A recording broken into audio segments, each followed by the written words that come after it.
Das Warten hat ein Ende. Endlich geht's hier mal los, Freunde. Sport an! Alrighty, sind liebe Leute, und damit herzlich willkommen zu einer weiteren Folge Shakes and Fidget. Und wir sind am Tag 7 des Serverstarts EU5, meinem Tagebuch mit meinem Progress. Und ja, im Kalender ist es ja erst der Donnerstag. Ihr seht es wahrscheinlich erst am Freitag möglicherweise das Video. Aber ja, was natürlich relevant ist, es ist der 7. Spieltag. Ja, wenn Freitag der erste vollwertige Spieltag ist, ne? Also manchmal habe ich auch in der Vergangenheit schon immer wieder auf YouTube-Videos und sowas das einfach falsch gehört, dass Leute einfach nach Kalendertagen gegangen sind. Das ist falsch. Ja. Deshalb Donnerstag ist immer der 7. Spieltag, wenn Freitag ein Serverstart war.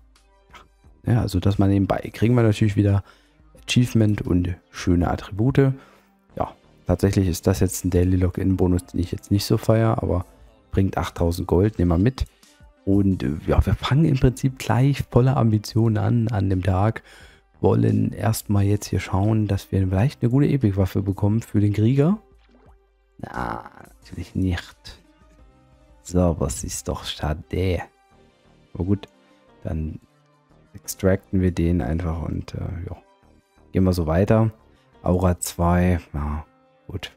Das dauert noch einen Ticken. Ich habe es ja leider einen Tag später erst bekommen, das ganze Thema. Aber ja, vor allen Dingen interessiert mich jetzt gleich die Früchte. Wir gucken vorher nochmal in die Festung. Da werde ich in 20 Minuten nochmal traden.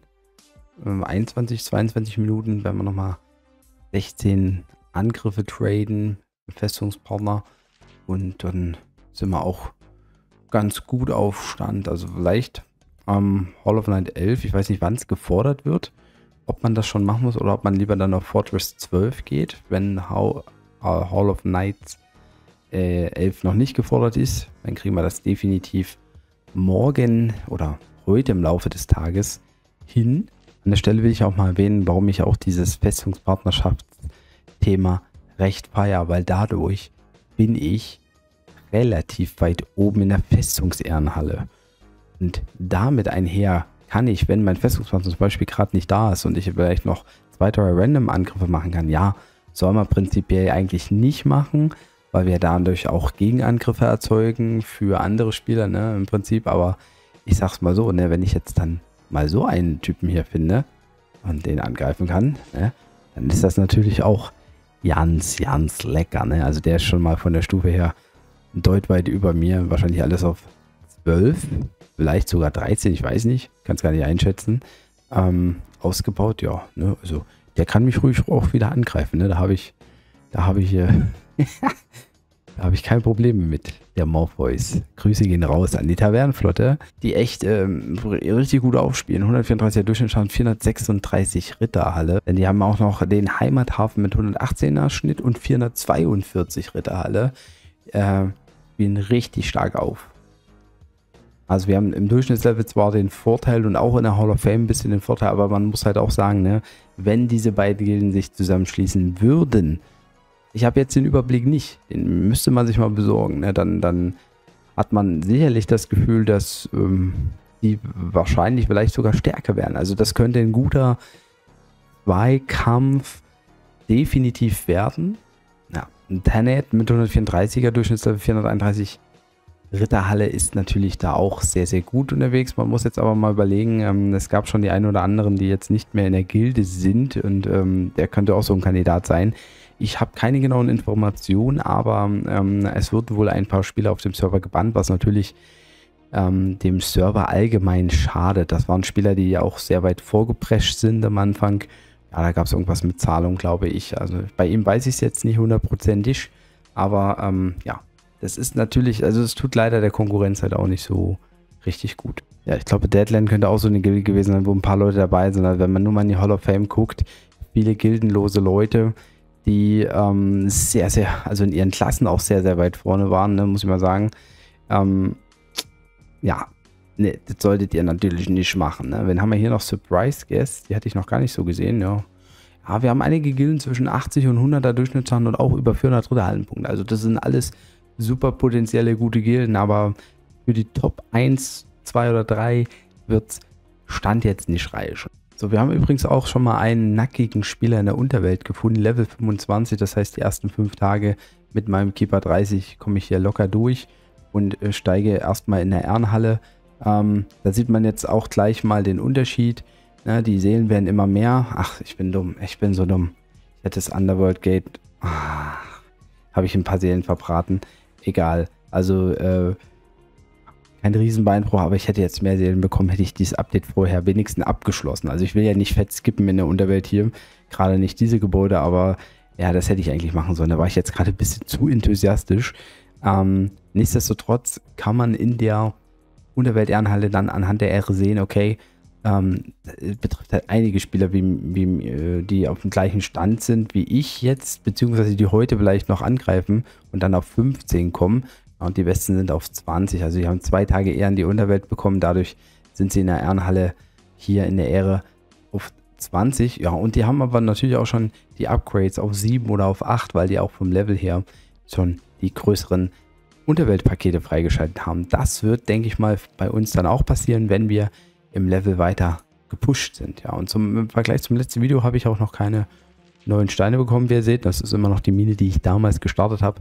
Das hat jetzt keine größte Eile, deshalb skippe ich das auch nicht. Ne? Wir skippen schon genug in der Festung.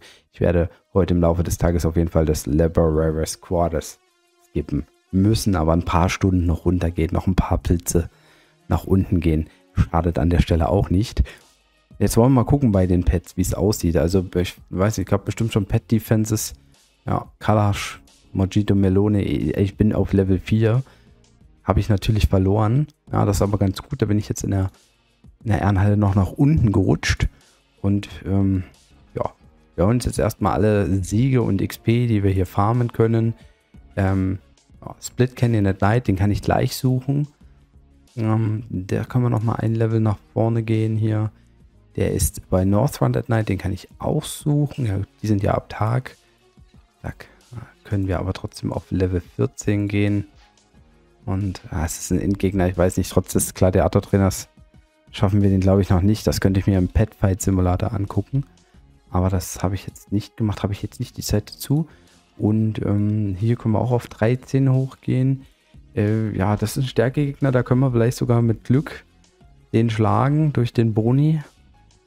Aber ja, müsste ich mir auch durchrechnen. Also ein paar Versuche gebe ich da mal rein, aber es sieht jetzt tatsächlich nicht so aus. Ist immerhin auch Pet 5, ne? Ist schon deutlich stärker. Aber dann machen wir das halt morgen, ist jetzt auch nicht so schlimm. Und gehen jetzt mal in die Fights. Also wenn ich schon keine Früchte kriege über die Alu, wie am letzten Tag, also so krass, dann gehen wir einfach über die Fights. Er hat 3 Pets auf 12. Ich auch. Er hat natürlich einen Pet-Bonus, aber HV Beson. Ist der schon in der Unterwelt? HV Beson.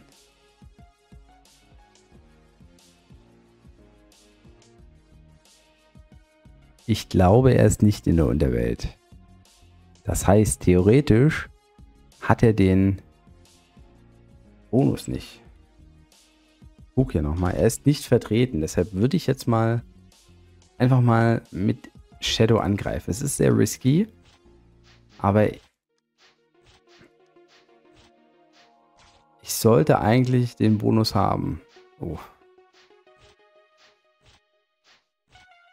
Na gut, ich crit natürlich nicht. Wenn ich nicht kritte, shit. Verliere ich das. Ja, der kritische Damage kommt ja nur bei Crits. Ja, okay, wow. Gut, den kann ich mit Licht angreifen, den Kollegen hier. Wow, der hat Shaggy auf 3. Oh, ich bin echt weit runtergerutscht. Aber gut, jetzt, ach nee, den kann ich noch nicht angreifen. Gervasi Protasi hat auch auf Level 10. Da nehmen wir jetzt das schwächste Pet bei uns. Das ist das hier. Das sollte jetzt kein Problem darstellen. Nee. So. Zack. Oh, E-Girl auch. Oh Gott, das will ich. Da hätte ich jetzt locker auch mit Shadow gewinnen können. Ich glaube, da haben wir eine Frucht sicherlich verspielt. Ja, jetzt muss ich E-Girl halt mit Gulps angreifen. Ja, machen wir mal. Und hat Eric One Neutral auf 12. Immerhin. Das ist nochmal eine kleine Challenge, aber eigentlich auch nicht, wenn man mal fair ist. Ja. Nee, zack. Ja, und das, also Für den Angriff ist es natürlich gut, wenn man nach unten gepusht wird, kriegt man einfache Gegner. Trotzdem habe ich hier leider eigentlich eine Frucht zu wenig bekommen. Also ja, gut, für Tink reicht es jetzt erstmal, sodass wir für morgen schon fast wieder 3 Früchte haben. Vielleicht schaffe ich ja diesmal eine in der Quest zu finden. Und ja, das ist wie gesagt nicht ganz unrelevant für den Pet-Bonus. Im Moment noch nicht, weil die Pets hatten wir ja schon freigeschalten, aber die nächsten Pets dann. Also wenn ich morgen tatsächlich 3-mal eine Zitrone bekomme, dann kann ich Cloudning angreifen und dann kriegen wir auch einen besseren Pet-Bonus, wenn ich ihn besiege. Das ist nicht unrelevant, sagen wir es mal so. Ja, und ich hatte bloß überlegt, ob ich vielleicht einen neuen Bogen finde nochmal und Schuhe. Und was kriege ich? Eine Epic. 5 Attribute. Also auf jedem Slot hätte ich es genommen, aber halt nicht unmittelbar jetzt als Hut. Da haben wir ja letztens erst Dexterity. Also es ist zwar schon nicht schlecht, es zu haben, aber es bringt jetzt überhaupt keine Punkte, es zu nehmen. Sorry. Ja, das ist dann auf jeden Fall ein bisschen besser, würde ich mal meinen. Ja, ich denke, in diesem Falle werde ich jetzt... Oh, wir haben Schuhe und leider keine Ringe beim Dings. Kann ich leider auch wieder kein Geld machen. Werde ich jetzt mal den Stein rausbeuteln. Weil ich halt auch schon Schuhe habe. Gut, die Schuhe sind zwar sehr schlecht, aber wir nehmen ihn einfach mal und füllen hier auf. Ja, 20 Versuche habe ich dem Happy Slappy Mike reingedrückt. Und er hatte stellenweise tatsächlich nur noch 700.000 übrig. Also selbst mit der Waffe ist ja nicht ganz unmöglich. Aber die Chance ist doch noch relativ gering, obwohl wir geskillt haben. Ja, uns fehlen natürlich auch 2 Steine, muss man sagen. Also ich glaube, wenn wir die drin haben, ist das locker drin. Deshalb lasse ich es jetzt erstmal dabei. Und ja, schauen wir, was heute noch so im Laufe des Tages möglich ist.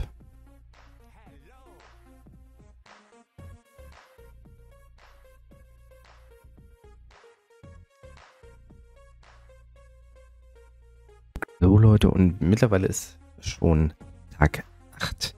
Tag 7 sah wieder so aus, dass ich leider eingepennt bin vor Mitternacht und nach Mitternacht erst aufgewacht bin. Aber es ist nicht so schlimm. Wir haben jetzt schon ein bisschen was gespielt. Ich werde jetzt mal noch Wix Abenteuerlust nachholen, die ich noch nicht gespielt habe. Also das Gute ist ja, dass die Zeitmaschine da ist. Es war kein Eventtag. Ich habe natürlich die Chance auf Früchte wieder ein bisschen dadurch verloren und so. Aber das ist jetzt alles kein Beinbruch. Deshalb habe ich gesagt, auf jeden Fall Bier in die Zeitmaschine füllen. Ja, das ist immer sehr viel wert. Wir haben jetzt auch noch mal ein bisschen Gold bekommen. Und heute war jetzt ja schon Epic Luck Event. Das heißt, ich habe hier schon im Hütchenspieler gespielt. Ich habe 2 Epic Waffen bekommen vom Hütchenspieler. Ja, also das ist auch krass. Also so ein Luck. Das Epic habe ich auch noch bekommen übrigens. Das können wir gleich mal einsetzen, würde ich sagen. Und ja, eigentlich war der Plan, dass ich ins Epic Event gehe mit Runen. Die Runen habe ich aber noch nicht. In der Arena Manager jetzt leider halt auch verpasst. Aber das lag noch nicht mal am Schlafen, sondern ich habe auf Arbeit verpasst, rechtzeitig, nachdem ich den Händler noch 1,5 Stunden laufen hatte, den Skip zu kaufen. Ich wollte eigentlich einen Skip kaufen. Das habe ich leider verpasst. Also ich muss auch auf EU5 mit einigen Einschränkungen leben, aber ich mache mir darüber jetzt nicht so die Platte. Wir stehen immer noch sehr gut da. Von daher passt das. Ich werde jetzt noch versuchen, hier auf 500 Millionen zu kommen und dann werde ich in einer Stunde das werde ich nicht schaffen, denke ich, mit 500 Millionen sehe ich gerade. Ja, ich werde jetzt einfach gleich nochmal opfern und dann in einer Stunde oder so und dann nur ausbauen, dass zwei Geschichten so weit wie es geht. Ich denke mal hier den Seed und vielleicht die Parking Lot. Und dann werde ich hoffen, dass wir einen Timeskip kriegen.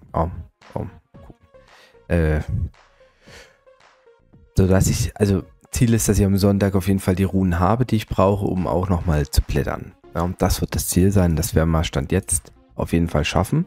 Und dass wir natürlich jetzt die Epic-Waffe haben, setzen wir die auch ein hier. Wir haben sogar nochmal einen neuen Stein bekommen.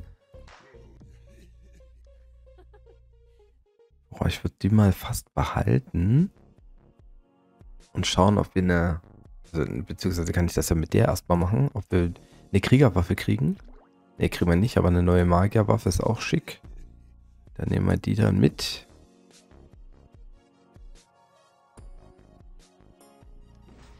Behalte ich erstmal noch. Noch nicht dingsen, aber jetzt werfe ich die auch mal rein. Das ist eine Kriegerwaffe. Ja, die nimmt er jetzt erstmal. Und den Stein, ja. Ich werde mal schauen, ob ich noch eine bessere Waffe dann bekomme, dass ich mir den Stein dann wiederhole. Ja, das ist vielleicht alles machbar. Ne? Und hier holen wir uns jetzt einfach nochmal. Schauen wir mal, ob wir noch einen neuen Stein finden. Ja. Ui, okay, sehr gut. Sehr gut, dann nehmen wir den erstmal hier rein. Let's go. Und ja, den Ausdauerstein brauche ich ja auch sowieso. Dann ja, hole ich mir den jetzt hier. Gem Extraction. Oder?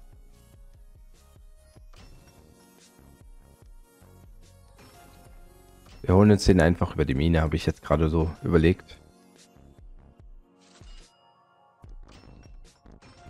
Sehr gut. Zack. Und dann gehen wir also mit diesen Werten nochmal ein bisschen in den Dungeon. Ja, ich denke, da geht jetzt was. Also die Chancen waren vorher sowieso schon da. Aber jetzt auch mit der Waffe sehe ich da jetzt keine Probleme. Ich kann natürlich nochmal eins machen. Schauen, ob ich das... Ja, das Upgrade nehmen wir uns auch nochmal mit. Umso leichter wird's.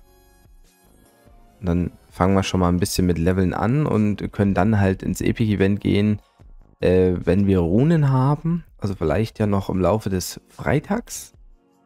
Tag 8. Und ja. Ja, das läuft wie geschmiert. Jetzt haben wir einen neuen Ring bekommen. Ich sammle ja Ringe. In der Hoffnung, dass die mal drankommen bei der Hexe. Und dann kann ich mir das ganze Gold holen. Yes. Aber ja, was ich gar nicht bedacht hatte auch erst war, dass man natürlich vom Epic Event, wenn jetzt kein Gold-Event ist, auch darauf achten sollte, dass man ein bisschen Gold hat. Aber durch die Dungeons und so kriegen wir jetzt ja auch ganz gut Gold rein. Jetzt überlege ich natürlich, ja, es kann sein, dass wir hier bei diesem Dungeon möglicherweise, nee, 105. Ich glaube, den schaffen wir auch so. Also 105.000 Rest, dann schaffen wir den Magier auch so. Könnt ihr mal angucken. Gerade speziell den Magier. Wie da die Verteilung war, der Hit. Weiter um den Grid. Boah. Heiliges.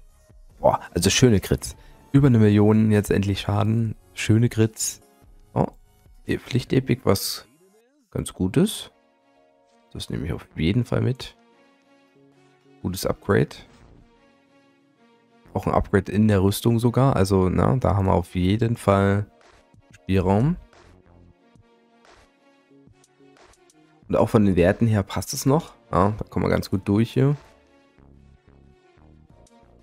Durch den Zirkus des Grauens. Ein guter Joker. Ah, die Krieger hinten raus können jetzt wieder ein bisschen happig sein, aber ja, mit den Upgrades, die wir jetzt fahren könnten, wäre das auf jeden Fall auch ohne Runen kein Problem.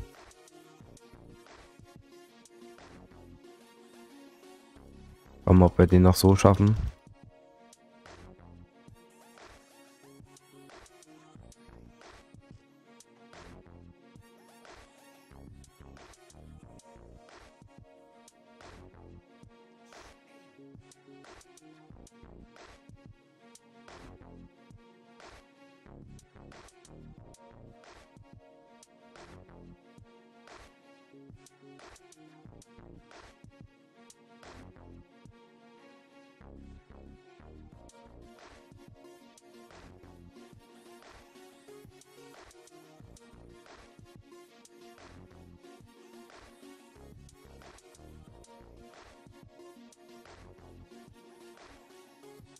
Also der hat eine Chance von über 1%, selbst mit den Werten jetzt hier.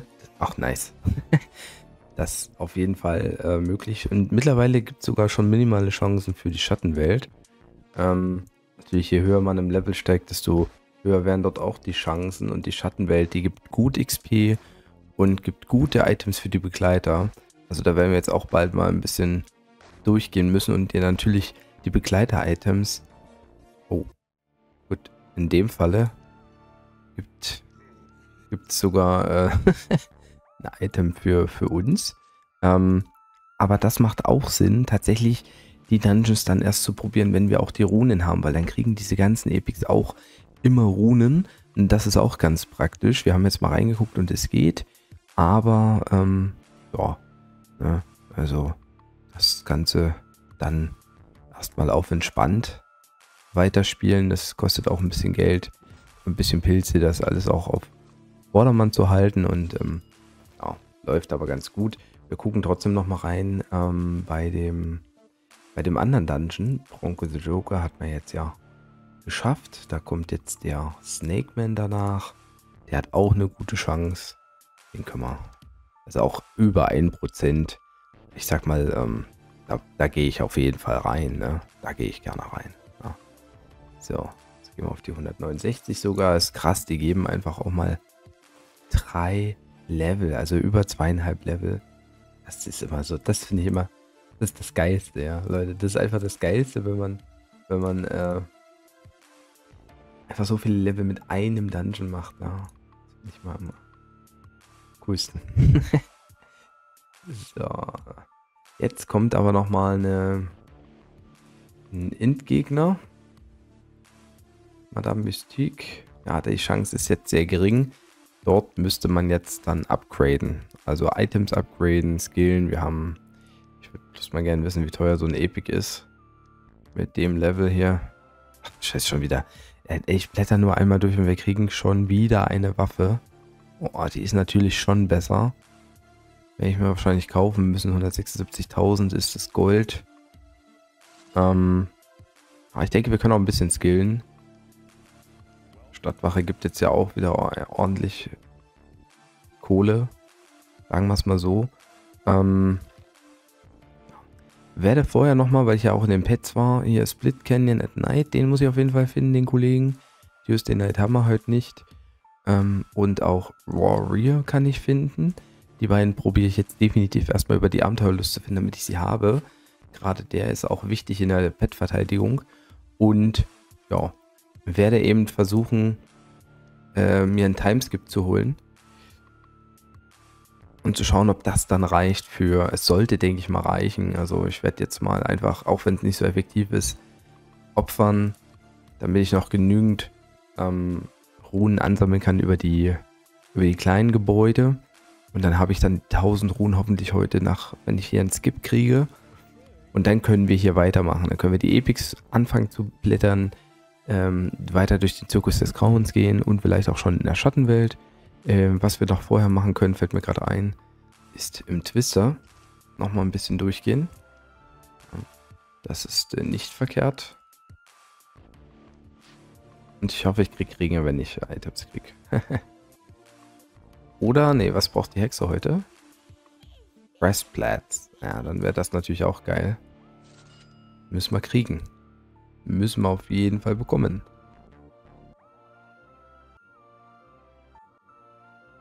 Schön, 170 noch mitgenommen über den Twister, auch ganz, ganz nice.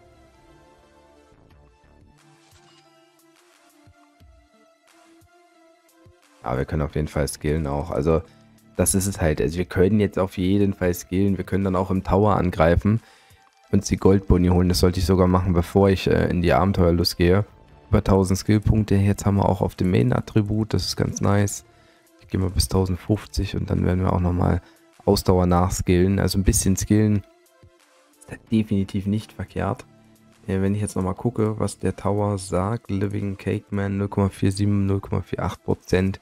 Da kann man auch fast schon reingehen. Ja, und jedes Prozent, was man mitnimmt vor der eigentlichen Alu, ist natürlich fett. Also auch hier gibt es schöne Epics teilweise und vor allen Dingen eine Menge Gold und die Goldboni. Also das muss man wirklich, wenn man diesen Push macht und jetzt so in diese Levelbereiche kommt, muss man alles mitgehen. Da muss man überall die Versuche reinballern und hoffen, dass man da auch ein bisschen Glück hat.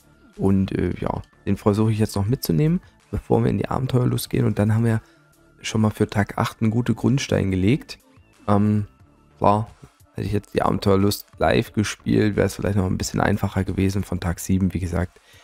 Ja, es ärgert mich, aber ich bin froh, dass ich jetzt noch aufgewacht bin, dass ich wenigstens vor dem eigentlichen Freitag-Arbeitstag noch diesen Push und alles machen konnte. Ne? Es war ja eh einkalkuliert, also schlimmer wäre gewesen, es sei Eventtag, also zum Beispiel Gold-Event jetzt auch, und ich hätte vergessen, die Stadtwache noch zu aktivieren oder überhaupt die Abenteuerlust zu spielen. Ja, also das wäre jetzt schwerwiegender gewesen.